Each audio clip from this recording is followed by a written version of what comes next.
Chris, I appreciate you so much. Thank you for coming on and doing this for our doctors and our treatment coordinators. Really excited to have you. Yeah, happy to do it, Bart. Thanks for having me on. One of the biggest challenges that I see when we're training treatment coordinators and training doctors here is that 95% of the communication revolves around whatever treatment it is that they're talking about. And the treatment's just a process to get to a certain point.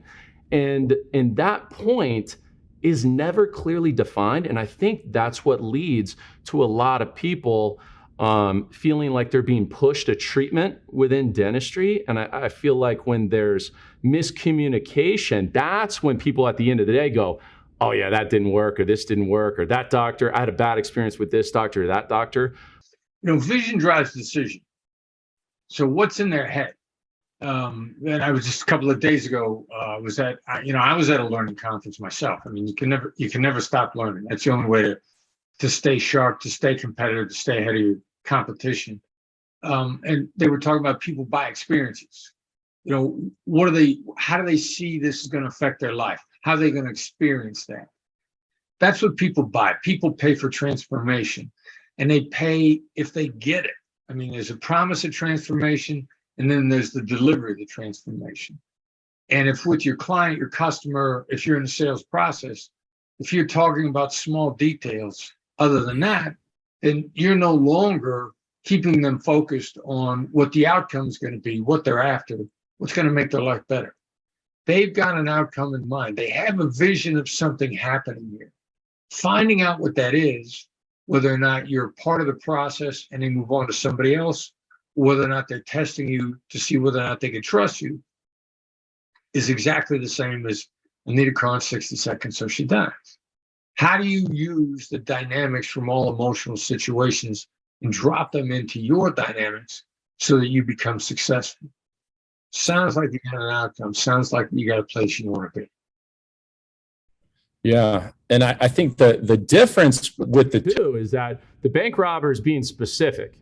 I want a car in 60 seconds or she dies. That's pretty clear, right? The caller's not. The caller's just asking a question, but you're not sure what price are they looking for? What prices have they heard, right? So there's a lack of clarity, which makes it,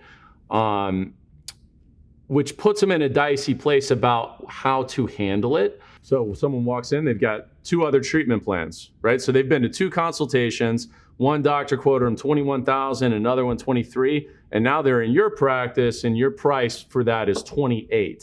And they ask you a simple question, hey, can you beat these other 2 quotes? I like you, I like the place, I'd like to do it here, but you're considerably more expensive. Yeah, well, my question is, again, I got to find out what's in their head. Are they just price shopping, or they really want to go with you? And the question I would ask would be a what question? What caused you to call me in the first place? I mean, what about me and my practice is valuable to you?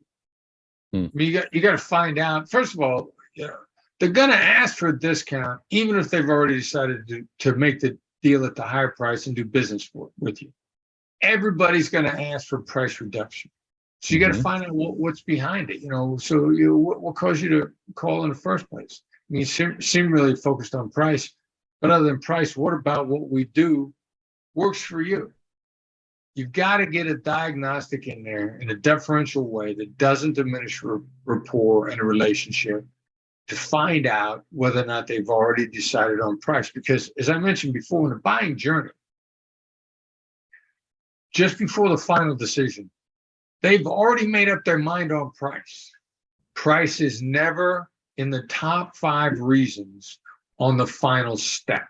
Never, under any survey of anybody's decision-making process, is price in the top 5 reasons for the decision at the final step.